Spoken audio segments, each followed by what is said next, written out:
Queridos irmãos, hoje nós vamos aqui comentar sobre essa carta de 9 de junho do arcebispo Viganò, ex-núncio apostólico dos Estados Unidos. Eu acredito que o entendimento desta sua última carta é fundamental para todos aqueles que querem compreender aquilo que está acontecendo na igreja. Muitos se perguntam, mas nunca se ouviu falar disso? Como que nós estamos chegando a isso?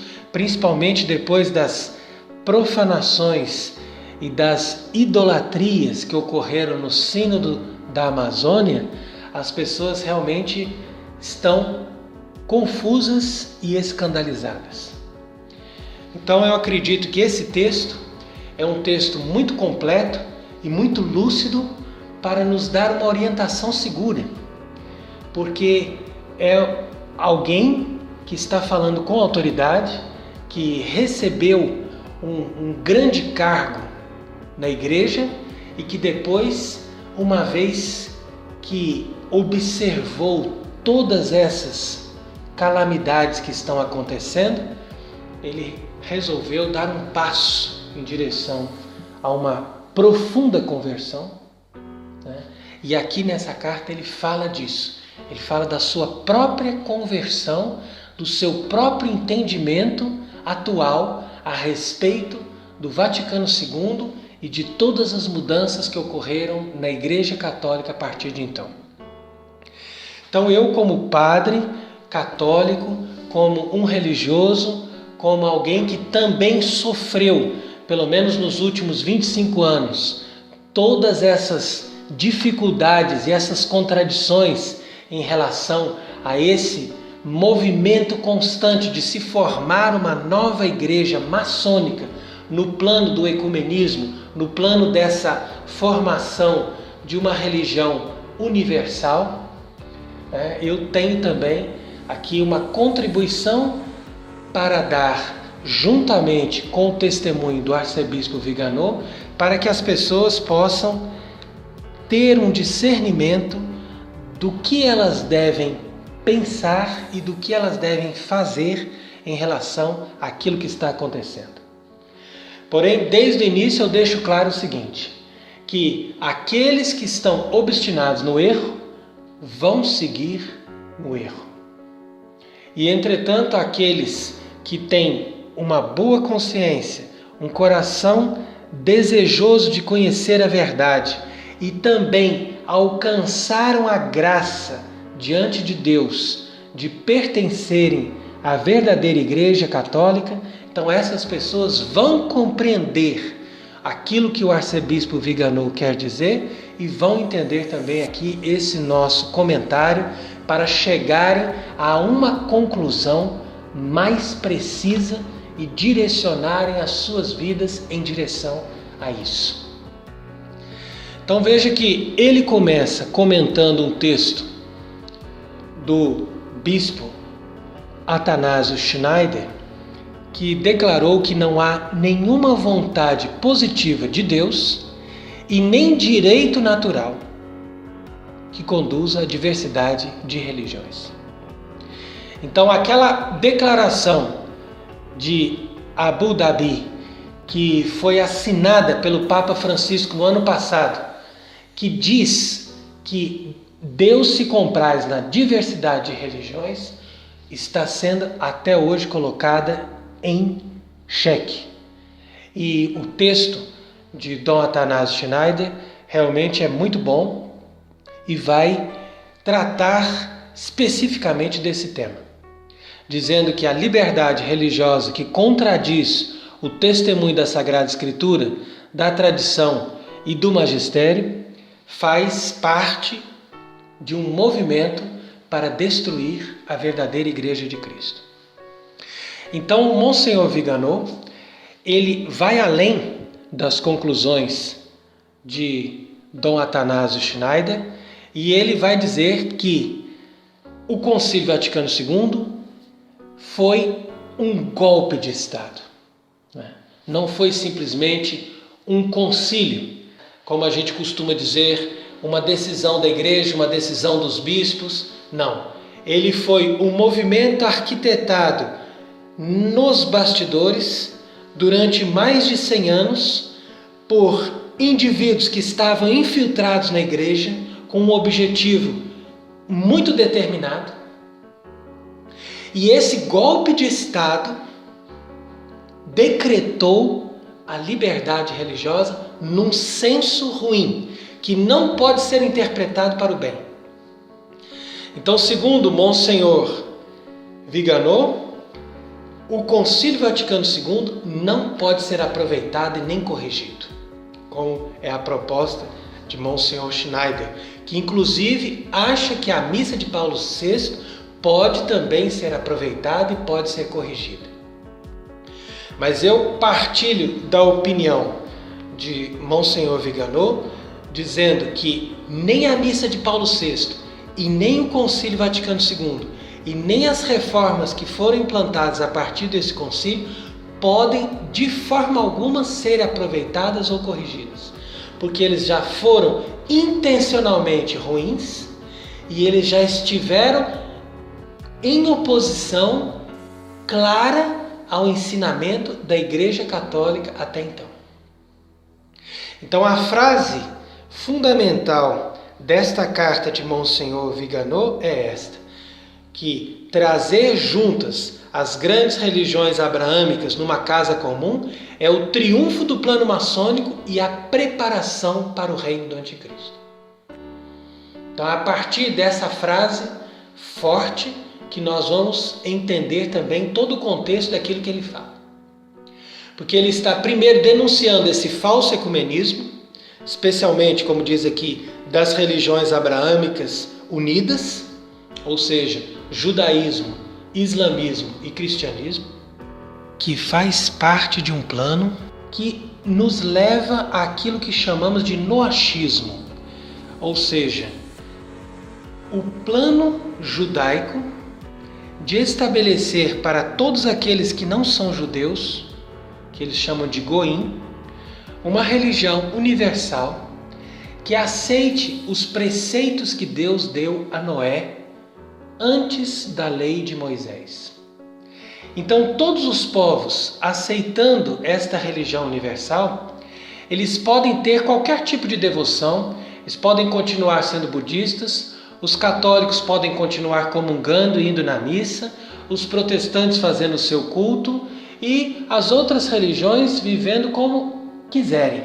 O importante é eles estarem de acordo com esses preceitos fundamentais da humanidade, de respeitar o outro, de terem uma fraternidade universal, de se colocarem a serviço, enfim, para que eles estejam abertos àquele Messias dos judeus que virá com o objetivo de instalar na terra uma fraternidade humana e um reino onde se busque a todo preço a felicidade neste mundo.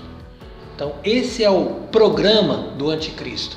Nós vamos dar para as pessoas uma felicidade nesta vida. Então você veja que o Concílio Vaticano II caminha nessa direção e está, de uma forma implícita, incluído nesse grande projeto revolucionário, humanitário, que já era previsto desde os tempos mais antigos. Então era preciso, por aqueles mecanismos revolucionários dirigidos principalmente pelo judaísmo e pela maçonaria, que a Igreja Católica e o Papa fossem verticalmente destruídos. E que a partir daí nós pudéssemos instalar uma outra igreja que substituísse a Igreja Católica e que desse a impressão para os fiéis de que se trata da mesma igreja. Então foi aí que se implantou esse movimento revolucionário que começou com o protestantismo. Porém, o protestantismo fazia uma igreja do lado de fora e convidava os cristãos a sair da Igreja Católica para aderirem à Revolução. Entretanto, o que nós estamos vendo a partir de então, a partir do concílio, é um movimento de aceitar a revolução e continuar sendo católico, entre aspas, né? Ou seja, estar na estrutura da igreja, apesar de ter perdido a fé da igreja. Então é isso que o arcebispo Vigano vai explicar nessa sua carta. Então ele fala aqui do Sínodo de Pistoia, de 1786, que já foi uma antecipação do Vaticano II. Ali você já vê ideias do protestantismo, como por exemplo, abolir a comunhão fora da missa, introduzir a língua vernácula e abolir a obrigação de rezar a oração eucarística em voz baixa. Então quer dizer que aquilo já estava se fermentando dentro da igreja. Porém, naquela ocasião, eles ainda não tinham uma força política para dominar todos os ambientes. E eles, 200 anos depois, é que vão conseguir, através da infiltração sistemática de membros dessas sociedades secretas dentro da hierarquia da igreja, eles vão então conseguir implantar essas ideias. E o Concílio Vaticano II vai assumir não somente essa nova liturgia, mas vai também assumir essa ideia de colegialidade e de liberdade que vai ser o pano de fundo de todos os documentos do concílio. Então aqui observa bem o arcebispo Vigano que o adversário que odeia a Igreja de Cristo no seu coração, ou seja, na própria essência da sua liturgia, que é a Santa Missa e a Santa Eucaristia. Então ele vai atacar a igreja primeiro dessa forma, para depois entrar nos outros ambientes doutrinais. Então, Monsenhor Vigano diz a respeito do ecumenismo que nós pensávamos que o ecumenismo fosse um processo para chamar os dissidentes da única Igreja de Cristo, os idólatras e os pagãos, para o verdadeiro Deus, assim como os judeus para o Messias prometido. Mas desde o momento que foi teorizado pelas comissões conciliares, o ecumenismo ficou configurado com uma direta oposição à doutrina anteriormente expressa pelo magistério da Igreja. Numerosos católicos praticantes e mesmo talvez a maioria do clero católico estão hoje convencidos de que a fé católica não é mais necessária para a salvação. Então é assim, de fato isso aqui é a pura verdade. Hoje a maioria dos padres não prega que é necessário que a pessoa tenha a fé católica para ela se salvar. E se eles não pregam isso, é porque eles também não acreditam nisso, né? Então é por isso que eles fazem celebrações comuns com os protestantes, é por isso que estão convidando os muçulmanos para rezar nas igrejas. Então, o que desejam, pela instigação, diz aqui Monsenhor Vigano, da própria maçonaria, com seus tentáculos infernais, é criar essa religião universal, ecumênica e humanitária, como nós estávamos dizendo, da qual o Deus ciumento, o Deus verdadeiro, que nós adoramos, será completamente banido. Então, o plano globalista desta Torre de Babel gigantesca que nós estamos formando hoje é cancelar a antiga Igreja Católica para substituí-la por uma confederação de idólatras e heréticos, unidos pela ecologia e a fraternidade universal. Então isso aqui vai ser a formação desse noachismo, ou seja, dessa religião única que comporta diversos tipos de cultos, diversos tipos de credos, mas que tem alguns preceitos fundamentais em comum, que ninguém pode ir contra. E com certeza, um dos preceitos é que você não pode, de forma alguma, criticar a religião do outro. Ou seja, a religião católica verdadeira e antiga, ela tem que ser abolida, porque a primeira atitude da verdadeira religião católica é denunciar os erros das falsas religiões. Então isso tem que acabar. As pessoas insistem em não querer investigar as raízes da presente crise, diz aqui Monsenhor Viganò, limitando-se a reprovar os excessos, sem perceber que tudo isso faz parte de um plano orquestrado há décadas. Aqui eu diria um plano que vem há centenas de anos. São Paulo chega a dizer: o mistério da iniquidade já está em ação. Quer dizer que lá, desde a origem da igreja, já existe um plano para destruir a igreja e para inaugurar o reino do anticristo, que não é outro senão o Messias dos judeus que não aceitaram Cristo. Então tudo isso está ligado. E aquilo que Monsenhor Viganò diz aqui é verdade. A maioria dos católicos não querem investigar as raízes da presente crise, mas eles ficam reprovando os excessos. Olha, deu comunhão num saquinho de plástico. Olha, agora fez isso. Olha, agora o Papa não quis que beijasse a mão dele. Veja que absurdo. Mas eles se contentam em ver essas coisas externas, e criticar algumas coisinhas, porque eu não posso ir na missa, porque eu não posso comungar, porque eles querem satisfazer as suas próprias devoções. As pessoas hoje em dia já não têm mais a consciência dos católicos antigos e não têm mais a força da fé. Então é por isso que essa carta é importante, porque aqui ele vai comentar exatamente isso, que nós devemos buscar a raiz do problema e nos identificar com a nossa fé católica, que foi sempre proclamada pela igreja desde os apóstolos. E aqui então ele vai começar a mostrar que o problema não está com o pontificado de Francisco, mas que o problema já estava muito bem delineado desde a aprovação do Concílio Vaticano II. Então ele diz, por exemplo, que se a Pachamama pôde ser adorada ali no Vaticano, nós devemos isso à Dignitatis Humanae. Quer dizer, essa declaração do concílio.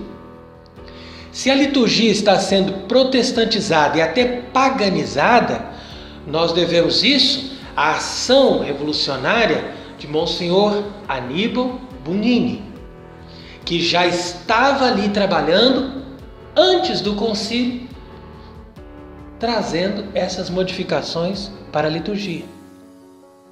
Se a declaração de Abu Dhabi foi assinada, devemos isso a esse documento Nostra Aetate, que de fato é um dos piores documentos do concílio. E poucas são as pessoas que percebem a malícia que está contida nesse documento Nostra Aetate. Então, se chegamos ao ponto de delegar as decisões para as conferências episcopais, devemos isso à colegialidade, que está expressa principalmente na Lumen Gentium. E agora a sua versão mais moderna, que é a sinodalidade. Graças a essa sinodalidade que nós chegamos ao Amoris Laetitia, que é um dos piores textos que já foram feitos desde a aprovação do concílio. E depois, com o mesmo espírito, chegamos agora à querida Amazônia, que vai ser usada para legitimar as mulheres no ministério sacerdotal, como o caso que já está acontecendo, esse escândalo, da vigária episcopal na diocese de Freiburg. Então, imagine isso. O bispo colocou lá uma vigária episcopal.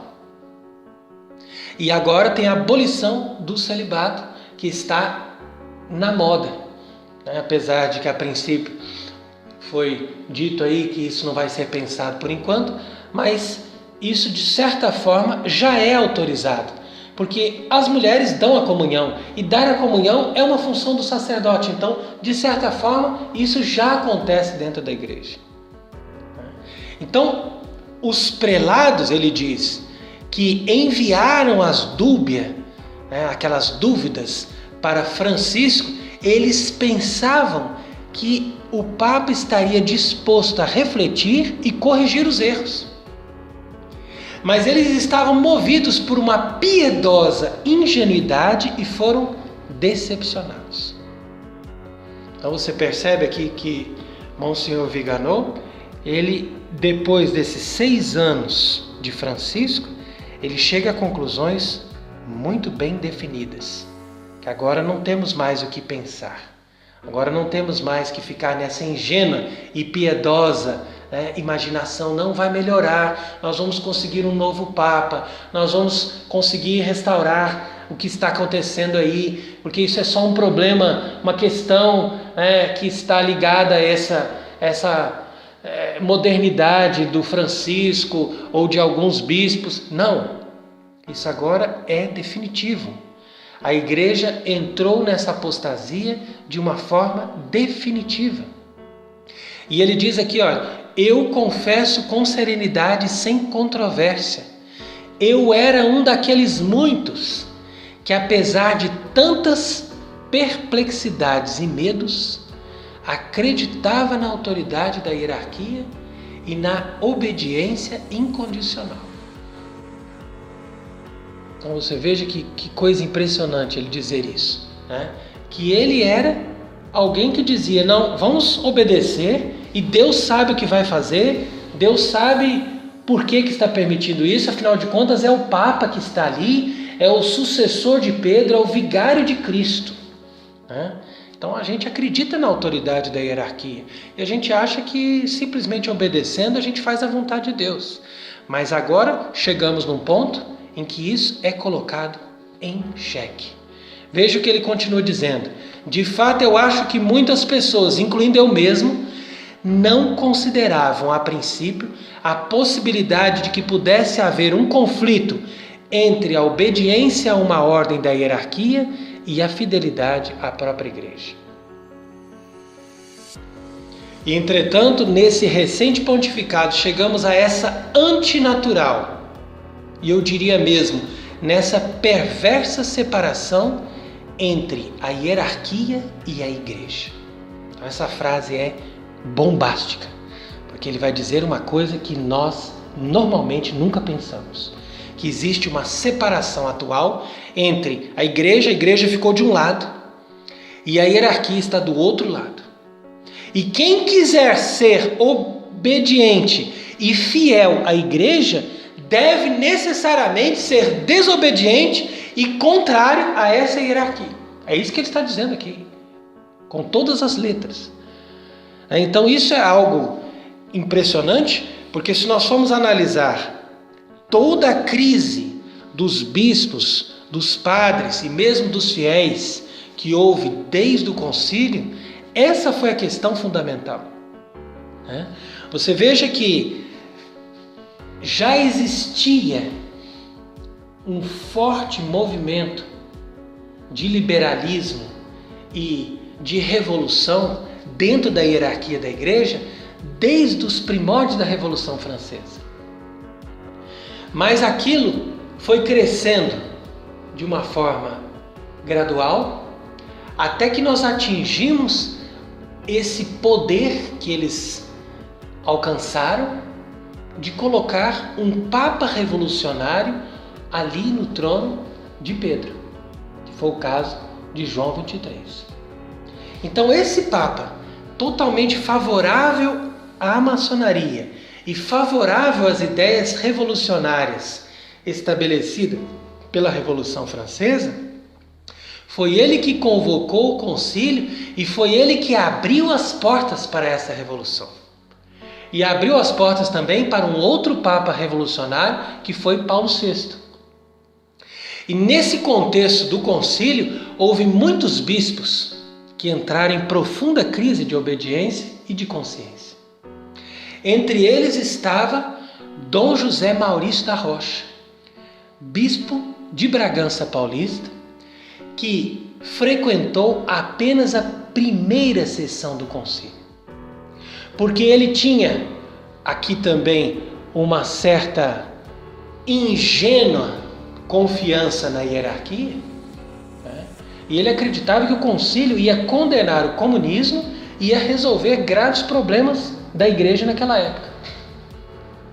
Mas ele estava tão decepcionado com aquilo que ele estava vendo em Roma na primeira sessão do concílio, que ele voltou para casa e disse: eu não volto mais em Roma, o que está acontecendo ali é coisa do diabo.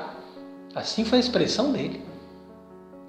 Então Dom José Maurício da Rocha não participou mais daquele concílio e foi substituído depois de alguns anos, né, e morreu naquele desgosto de ver a igreja entregue aos seus inimigos. Assim aconteceu também com outros bispos que participaram do concílio, que ingenuamente acreditavam que podia se fazer alguma coisa dentro do concílio e acreditavam inclusive que mesmo depois de aprovado o concílio podia ser lido de forma diferente ou que ainda nós poderíamos fazer alguma coisa pela igreja em submissão com essa hierarquia já contaminada pelos documentos do concílio. Como foi o caso de Monsenhor Lefebvre, que com certeza foi o mais célebre dentre estes, que ainda sobreviveram ao movimento conciliar, mas que tentaram fazer alguma coisa em marcha ré e foram violentamente atacados e não puderam fazer aquilo que imaginavam. Então agora vem uma citação nessa carta de Monsenhor Viganò que eu achei realmente extraordinária, quando ele diz o seguinte: que na sala adjacente à Capela Sistina, naquele 13 de março de 2013, Monsenhor Guido Marini preparava os paramentos para a primeira apresentação do novo eleito. E naquele momento que Bergoglio se colocou diante dos paramentos que estavam preparados, ele diz: sono finite le carnavale. Quer dizer, acabou o carnaval. Ou seja, agora vamos mudar tudo. Agora vamos parar de querer fazer uma coisa externa, né, para imaginar que ainda existe aquela igreja católica antiga. Como de certa forma fez Bento XVI. O concílio sim, mas numa hermenêutica da continuidade, vamos levar a coisa com formas externas, vamos deixar a missa antiga ser celebrada, então vamos tentar ainda de alguma forma manter uma certa aparência. Agora não, acabou o carnaval. Então, segundo Monsenhor Viganò, nesse momento a máscara dos conspiradores caiu. E agora que eles estavam livres da presença inconveniente de Bento XVI, finalmente puderam eleger alguém que estivesse de acordo com as suas ideias para avançar nesse caminho revolucionário, tornando a doutrina maleável, a moral adaptável, a liturgia adulterável e a disciplina dispensável. Essa frase realmente é magistral. E algo que eu achei realmente muito impressionante foi ele dizer que a hermenêutica da continuidade não é possível de ser aplicada mais. Quer dizer que a gente não pode mais ficar com essa esperança de dizer: dá para reler o concílio numa interpretação positiva, continuando com a mesma linha da tradição. Não, acaba com essa ingenuidade, isso é falso. O concílio é uma revolução e ponto. Agora nós temos que procurar ver o que é possível fazer para sermos fiéis a Deus e fiéis a Cristo e à Igreja de Cristo. Porque a Igreja Católica, como estrutura, está definitivamente tomada pelos seus inimigos. E ele continua numa frase também muito impressionante quando ele diz: uma igreja paralela foi construída, imposta. E essa igreja é diametralmente oposta à verdadeira igreja de Cristo. Essa igreja paralela obscureceu a divina instituição fundada por nosso Senhor, com o objetivo de substituí-la para formar essa religião teorizada pela maçonaria. Expressões como novo humanismo, fraternidade, dignidade do homem são as palavras-chave. Negar o verdadeiro Deus e nos imergir numa solidariedade horizontal e num vago espiritualismo irenista, condenado pela igreja. É isso que eles querem para nós. Você percebe? Então ele diz ainda que essa falsa igreja se afasta não somente da forma, mas também da própria substância do catolicismo. Busca-se somente o que é politicamente correto: ideologia de gênero, sodomia, casamento homossexual, doutrinas malthusianas, ou seja, de controle de natalidade, ecologia, imigracionismo, quer dizer, tudo aquilo que nós poderíamos dizer que são os erros da Rússia. Porque quando Nossa Senhora disse em Fátima que a Rússia espalharia os seus erros, isso não é outra coisa que espalhar esse comunismo. Agora, as pessoas pensam que comunismo é simplesmente no plano político, mas o pior comunismo está no plano ideológico, ou seja, aquilo que vai ao encontro com essa doutrina luciferiana proposta pela Revolução desde o início. Então é isso que nós temos que discernir claramente. E é verdade que muitos estão aí criticando Monsenhor Viganò, dizendo que ele se levanta contra o Papa, que ele é um revoltado, que ele não serve, mas vamos analisar com sinceridade. Esse homem teve uma graça de Deus, porque ele é o primeiro membro da hierarquia que conseguiu realmente ter um cargo tão grande, tão alto, depois da formação da Igreja do Vaticano II, e que está agora tomando consciência nessa lucidez, nessa clareza do que é verdadeiramente a raiz de todos os problemas e de toda a crise que a igreja está atravessando. Nem Monsenhor Atanásio, nem o Cardeal Burke e nem outros que se levantaram de certa forma para combater essas atrocidades têm a clareza das expressões de Monsenhor Viganò. E isso eu estou falando para aqueles que têm intenção, para aqueles que têm a graça de perceber a verdade.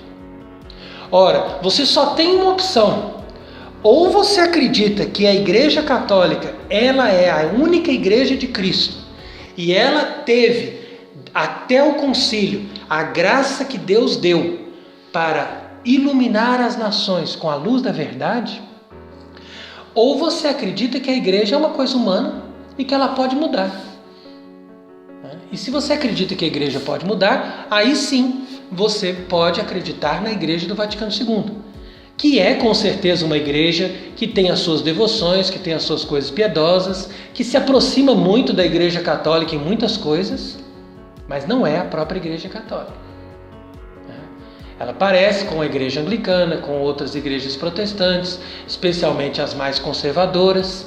Ela tem muitas coisas da igreja católica, inclusive devoções aos santos da igreja católica. E isso leva muitas pessoas a pensar, mas ela não pode ser do mal, porque ela tem todas essas coisas tão boas. Sem dúvida que tem. Mas a raiz da revolução está ali dentro. E é por isso que está dentro dela a contradição. É como diz o Salmo 54. Dentro dela é violência e discórdia, porque ela está na contradição. Então continua Monsenhor Viganò. Esse processo de mudança exige de nós uma grande humildade e o reconhecimento de que durante décadas nós estivemos caídos no erro, mesmo de boa fé, por pessoas que, abusando de sua autoridade, não se preocuparam com o rebanho de Cristo, mas traíram a igreja. Estamos rodeados por mercenários para quem agradar os inimigos de Cristo é mais importante do que ter fidelidade à esposa de Cristo, que é a Igreja Católica. Então aqui ele começa a abrir o seu coração.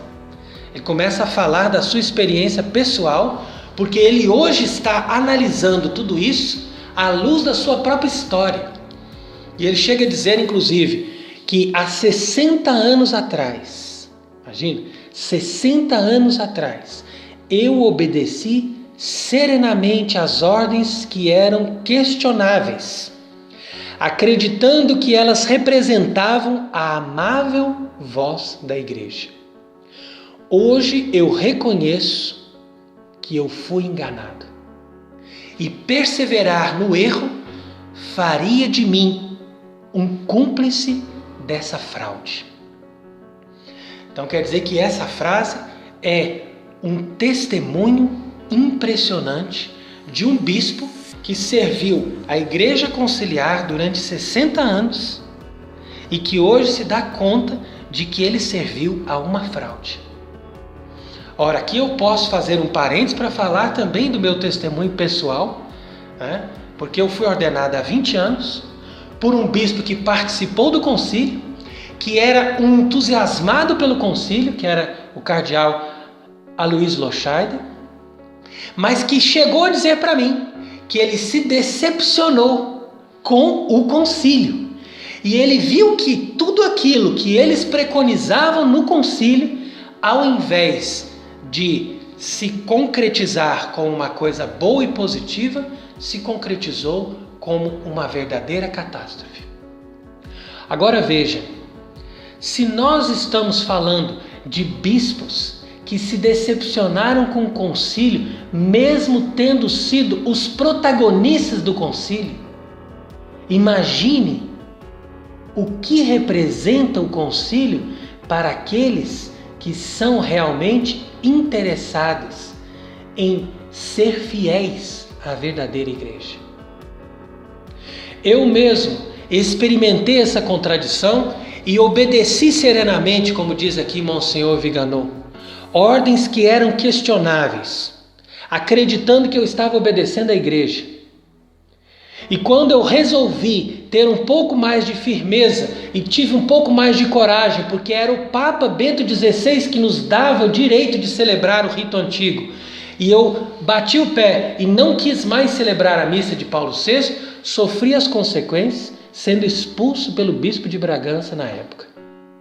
Isso foi em 2012. E depois nós fomos para o Paraguai e fomos acolhidos por um bispo, que era Monsenhor Livieres, que também acreditava nisso, que nós deveríamos obedecer à igreja, mas tentar sair do buraco que o concílio tinha enfiado à Igreja Católica. E Monsenhor Livieres, com essa sua boa intenção, conseguiu realizar algo imenso na sua diocese, até que ele foi cassado pelo Papa Francisco em 2015. E após esse outro grande trauma, eu tive que me refugiar na Europa como um exilado, porque não posso nem sequer recorrer ao bispo onde eu fui encardinado, que não teve nenhuma capacidade de me escutar ou de me compreender. Eles que falam tanto de humanismo, de compreensão, de diálogo, de respeito. Temos o dragão do tradicionalismo. A direita é violenta, é injusta. Estamos fuzilando o Papa, o Sínodo, o Concílio Vaticano II. Parece que não queremos vida do Concílio Vaticano II, a vida do Evangelho, porque ninguém de nós duvida que esta é a grande razão do sínodo, do concílio, deste santuário, a não ser a vida, como eu já falei.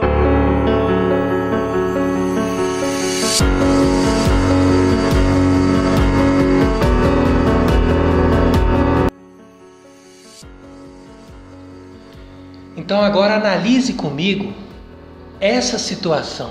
O que nós devemos fazer quando nós nos colocamos diante de bispos como estes, diante de um papa como este, diante de uma hierarquia como esta, que está levantando essa bandeira do concílio como a única verdadeira Igreja Católica, e que nós, uma vez que acreditamos naquela igreja que existia antes do concílio, somos espezinhados, perseguidos, amordaçados. Eles são capazes de fazer qualquer coisa, qualquer injustiça, qualquer fraude para extirpar da igreja qualquer um que pense como nós ou que tenha uma intenção de agir em direção a essa igreja anterior ao Vaticano II. Portanto, vem aqui agora a conclusão de Monsenhor Viganò. De alguma forma, todos nós sabíamos que o concílio seria mais ou menos uma revolução, mas não imaginávamos que seria tão devastadora. Até o pontificado de Bento XVI, ainda acreditávamos que aquele golpe de Estado, na expressão do cardeal Suenens, aquele 1789 na igreja, ainda poderia ser corrigido ou amenizado. Quando se fala em 1789, você deve entender a Revolução Francesa. Essa é a data em que entrou ali os ideais da maçonaria. Eles conseguiram destruir a monarquia na França, que sempre foi a monarquia que mais sustentou o poder do Papa, e a partir dali eles instalaram a apostasia. E essa apostasia que começou nos estados, a partir desta revolução, foi se instalando em todos os ambientes até atingir o próprio pontificado, a cadeira onde está o Papa. Então é à luz desta reflexão histórica, dessa experiência deste homem de igreja que é o arcebispo Viganò, que nós entendemos a expressão de La Salette: Roma perderá a fé. É simples. Roma perderá a fé.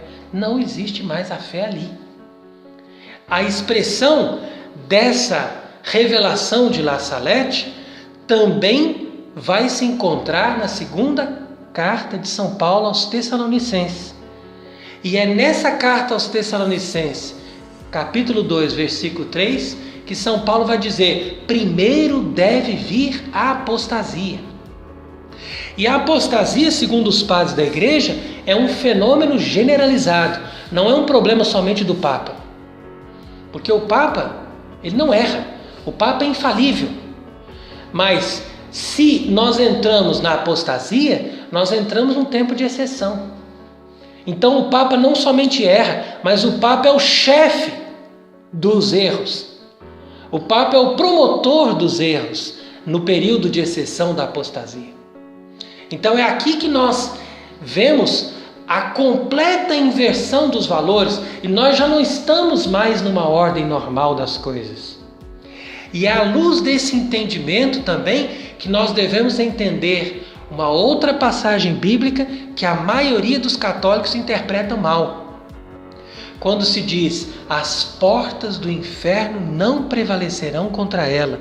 Isso não significa que a igreja não vai ser tomada pelo mal, mas significa que a igreja de Cristo, ou seja, que aquela reunião daqueles verdadeiros fiéis que conservam a fé católica, não vai desaparecer.